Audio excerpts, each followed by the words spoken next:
Workers across the United States are taking part of a trend that we've seen on the TikTok. Oh, the TikTok. Advising others to try quitting quietly. Quiet quitting has been defined as doing the bare minimum at work in an effort to find better work-life balance. All right, joining us now to explain what this means. Jason, you have to tell me how to say is it Wachtel or Wachtel? Wachtel. Wachtel. Jason Wachtel, J.W. Michaels and Company. Good morning to you, friend. Thank you for having me. Good morning to you guys. Now, we hear you don't watch WGN on the regular, so you don't know that we quiet quit here all the time. Speak for yourself, Sean Lewis. Speak for yourself. What is quiet quitting? Well, quiet quitting has sort of come about through the Great Resignation. If you step back and, when COVID started in 2020, everybody was just grateful to have a job. And you'd wake up early, you'd email your boss, your manager, you'd work out, you'd work late. Just so everybody knew that you were working. And then the paradigm shifted to where it became an employee-driven market where employers were supposed to be trying to do whatever they can to retain their employees.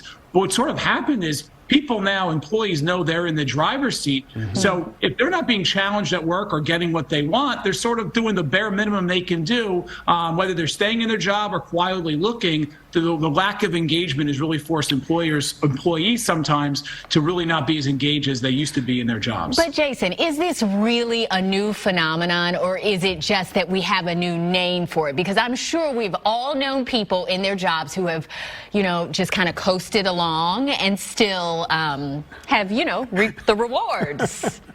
I think it is happening more so now because most companies, if you look in Chicago, most companies are in some kind of hybrid schedule. So previously to COVID, you were in the office 5 days a week and you had your manager sort of sitting next to you, quote unquote. Right. But now if you have this hybrid schedule, you may be working in the office 2 or 3 days a week. So when you're home, instead of working at 9 o'clock, you may be working at 11 o'clock, you're taking longer lunches. There's a less accountability. So I do think more so now than ever, there is this quiet quitting, especially because it's so much of an employee-driven market. Right. We're talking about the employees here, and we're talking about maybe the frontline folks.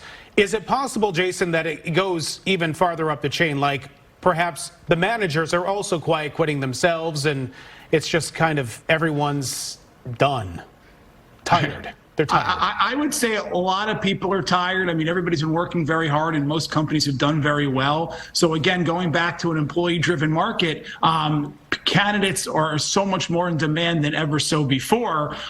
So even as the manager, they're getting calls from other people. So the bare minimum, the work that they can do, that they are doing across the board. So Jason, isn't the bigger picture argument here that employers need to do more to help their employees find that work-life balance so that they can, maximize their potential at work, but also make sure that they are leading, fulfilling lives? That's exactly correct. During COVID, hopefully most employers did a good job of sort of employee retention, listening to their employees, whether that was important to the employee that you wanted a hybrid work schedule, you wanted maybe to work a little more remote, or you wanted some career growth. So whatever job you were doing, your boss or manager listened to you and gave you the flexibility to learn some more stuff on the job. If they haven't done that, well, you're going to see a lot of people quitting, and those managers who just thought people are lucky to have a job are going to be in a hard place when most of their staff are quitting or have already quit. Jason Wachtel, thanks for joining us. Do appreciate it. Thank you for having me. Don't quiet quit anytime soon, my friend. You do a good job. Thanks. I appreciate it. Take care. Take care.